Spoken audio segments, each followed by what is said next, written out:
नमस्कार, मी डॉक्टर सीमा गोवंडे, होमिओपॅथिक आणि holistic healing या आपल्या सिरीजमध्ये सगळ्यांचं मनापासून स्वागत करते. आपण कालच्या भागामध्ये बघितलं की कंट्युज्ड वुंड म्हणजे मुक्कामार अशा केसेसमध्ये काय करायचं. तर आज आपण बघणार आहोत इन्साइज्ड वुंड म्हणजे जिथे क्लीन कट आहे, म्हणजे एखाद्या धारधार इन्स्ट्रुमेंटने असा क्लिअर कट झालेला आहे. तर त्या केसमध्ये आपण आयडियली काय काय करायला पाहिजे. तत्पूर्वी मी आधीच्याही माझ्या व्हिडिओमध्ये सांगितले की मी माझ्या इथे अशा पद्धतीने फर्स्ट एड ट्रेनिंग घेते ले पर्सन्ससाठी, की ज्यांना काहीच मेडिकल बॅकग्राऊंड नाही आहे. इमर्जन्सी कधीही कुठेही कोणाच्याही बाबतीत होऊ शकते. आणि पूर्वी आम्ही कॉर्पोरेट सेक्टरमध्ये फर्स्ट एड ट्रेनिंग द्यायला जायचो. तेव्हापासून माझ्या मनात आलं कॉर्पोरेट लोकांसाठी आपण जसं हे करतो आहे तसं सर्वसाधारण जनतेसाठी आपण काय करता येऊ शकेल. यासाठी म्हणून मी माझ्या इथे जो ट्रेनिंग प्रोग्राम घेते इट्स फ्री टू ऑल, सगळ्यांसाठी तो खुला आहे. कोणत्याही एज ग्रुपला, म्हणजे अगदी लहान मुलांना जरी वाटलं की आम्हालाही हे शिकायचं आहे तरी ते येऊ शकतात. त्याच्यानंतर ह्याच्यामध्ये medical emergency, traumatic emergency, environmental emergencies कशा मॅनेज करायच्या, ओळखायच्या कशा, काय करायचं आणि काय करायचं नाही हेही त्याच्यामध्ये मी शिकवते.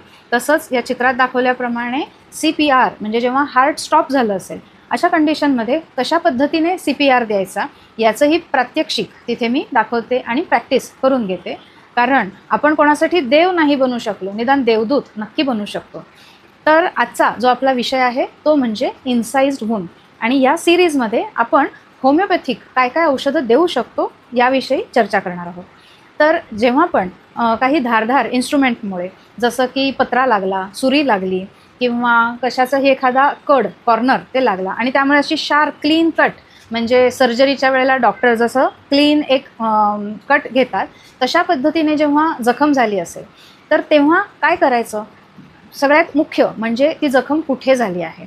जर का अशा ठिकाणी झालेली आहे की जसं रिस्टवरती किंवा जिथे फार मोठ्या महत्त्वाच्या रक्तवाहिन्या आहेत आणि तिथून जर का धो ब्लिडिंग होत असेल तर सगळ्यात पहिलं महत्त्वाचं काय करायचं, तर ती जखम आधी पाण्याखाली धरायची आणि त्याच्यानंतर त्याच्यावरती जर का तुमच्या घरात, समजा ही जखम घरी झाली असेल, घरात हळद असेल तर इमिजिएटली तिथे हळद दाबायची आणि त्याच्यावरती जे काही घरात स्वच्छ तुमच्याकडे ड्रेसिंगचं मटेरियल असेल ते त्याच्यावरती गुंडाळायचं. जिथून ब्लिडिंग होतं आहे त्या भागामध्ये जोरात दाबून ठेवायचं. समजा ते पूर्ण भरलं तर त्याच्यावरती परत पुढचं ड्रेसिंग बांधायचं आणि तो भाग दाबून ठेवायचा. पहिलं काढून त्याच्यावरती दुसरं ड्रेसिंग अजिबातच चिकटवायचं नाही, पूर्ण वेळ ते दाबून ठेवायचं. जर का तुम्हाला असं लक्षात आलं की नाही ब्लिडिंग खूपच होतं आहे, घळाघळा रक्त वाहत आहे, तर मात्र तातडीने हॉस्पिटलमध्ये घेऊन जा.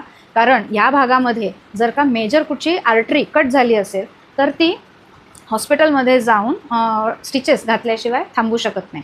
तोपर्यंत मात्र ते तसंच सोडून न देता घट्ट हाताने म्हणजे त्या ड्रेसिंगवरती तुम्ही दाबून ठेवा. कोणत्याही पद्धतीने टुर्निके म्हणजे करकचून आवळून तिथे बांधू नका, इतकं की पुढचा रक्तपुरवठा खंडित होतो आहे आणि हॉस्पिटलमध्ये जाईपर्यंत अगदी गँग्रीनची स्टेज येते. अशा पद्धतीने एवढं आवळून बांधू नका, पण आपल्या हाताने तिथे जोरात प्रेशर देऊन ठेवा, दाबून ठेवा. ते ड्रेसिंग भिजलं त्याच्यावरच पुढचं वरचं ड्रेसिंग लावा आणि ते दाबून ठेवा. तुमच्याकडे जर का माझं फर्स्ट एड किट असेल तर त्याच्यामध्ये हे एक वज्रलेप म्हणून जे मलम आहे की जे मी स्वतः घरी तयार केलं आहे आणि याच्यामध्ये इंजुरी म्हणून गोळ्या आहेत. तर त्या गोळ्या आणि हे मलम तिथे जर का लावलं तर तुमच्या लक्षात येईल की काही मिनिटामध्ये ते ब्लिडिंग थांबलेलं आहे. आम्हाला स्वतःला लहानपणापासून कधीही जखमा झाल्या आम्ही तातडीने, हे माझ्या वडिलांचं फॉर्म्युलेशन आहे, आणि तातडीने आम्ही हे वज्रलेप तिथे लावायचो. इंजुरीच्या गोळ्या घेतल्या की काही मिनिटामध्ये किती का डीप कट असेल ब्लिडिंग थांबतं आणि पुढे शक्यतो टाकेही घालावे लागत नाही. अर्थात मी ज्या पेशंट्सना बघते आणि माझ्या घरच्या लोकांना मी सांगते की टाके घालायची गरज नाही, या औषधाने ते होऊन जाईल. पण तुम्ही जर का माझ्यापासून लांब आहात तर तुमच्या जवळच्या डॉक्टरांचा सल्ला जरूर घ्या. आम्हाला लहानपणापासून कधीही जखमा झाल्या किंवा काही लागलं तर आम्ही कधीही टाके घातले नाही. वज्रलेप आणि ह्या इंजुरीच्या गोळ्यांनी त्या जखमा भरून आलेल्या आहे. आयडियली ॲलोपॅथिक शास्त्रानुसार अशा पद्धतीने जेव्हा इंजुरी होते तेव्हा टिटॅनसचं इंजेक्शन घ्यावं लागतं, पण आम्ही लहानपणापासून कधीच टिटॅनसचं इंजेक्शन घेतलेलं नाही आहे. कायम हायपेरिकम आणि लेडम ही जी होमिओपॅथीतली औषधं आहे त्याच्याने टिटॅनसपासून प्रिव्हेन्शन व्हायला नक्कीच मदत होते. मोठमोठ्या होमिओपॅथिक लिटरेचर्समध्ये लिहून ठेवलं आहे.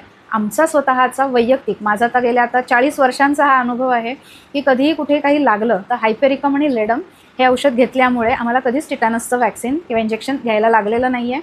जेव्हा पण इंजुरी होते तेव्हा एक तर हे वज्रलेप आणि इंजुरी हे बाटली असेल तर ते वापरा, नाही तर होमिओपॅथीमध्ये कॅलेंडुला नावाचं एक औषध आहे की जे आपल्या झेंडूपासून तयार केलेलं औषध आहे. सो हे कॅलेंडुला हे इतकं प्रभावी औषध आहे. तुमच्या घरामध्ये हळद असेल तर आधी हळद लावा आणि वरून कॅलेंडुलाचं क्रीम लावा आणि त्याच्यानंतर कॅलेंडुला 30 किंवा 200 या पोटेन्सीचं औषध अगदी 5-5 मिनिटांनी घेत राहा, जेणेकरून ते ब्लिडिंग थांबेल. त्याच्यानंतर त्याच्यावर ड्रेसिंग करायला विसरू नका. थोड्या वेळाने ते ड्रेसिंग काढून टाका. मी शक्यतो सांगते की जखमा ह्या उघड्या ठेवा. जिथे कट इंजुरी आहे, खूप खोलवर जखम असेल तिथे ती जखम लगेचच काढू नका. थोड्या वेळाने म्हणजे 1-2-3 तासांनी ते ड्रेसिंग काढलं तरी चालेल. शक्यतो जखम जेवढी तुम्ही उघडी ठेवाल तेवढी ती फास्ट हील व्हायला मदत होते. पण काही जखमा अशा ठिकाणी आहेत की जिथे सारखा कोणाचा तरी धक्का लागतोय किंवा तळपायाला जखम आहे, तेव्हा मी सांगते ती कव्हर करा, म्हणजे त्याच्यावरती धूळ किंवा इन्फेक्शन व्हायला नको. तर लक्षात ठेवा, जेव्हा पण कट इनसाइज्ड वुंड असेल, क्लीन कट, सो तिथे बऱ्याचदा टाके न घालता कॅलेंडुला हे मलम आणि कॅलेंडुलाच्या गोळ्या पोटातनं घेतल्यानंतर ती जखम पूर्णपणे हील व्हायला मदत होते. जर तुमच्याकडे माझं फर्स्ट एड किट असेल तर वज्रलेप हे मलम आणि इंजुरी अशा पद्धतीने लिहिलेली जी बाटली आहे त्या गोळ्यांनी सुद्धा त्या जखमा पूर्णपणे बऱ्या व्हायला मदत होतात. इथून पुढचं संपूर्ण आयुष्य तुम्हाला आरोग्यपूर्ण आणि भरभराटीचं जावं हीच ईश्वरचरणी अगदी मनापासून प्रार्थना. धन्यवाद.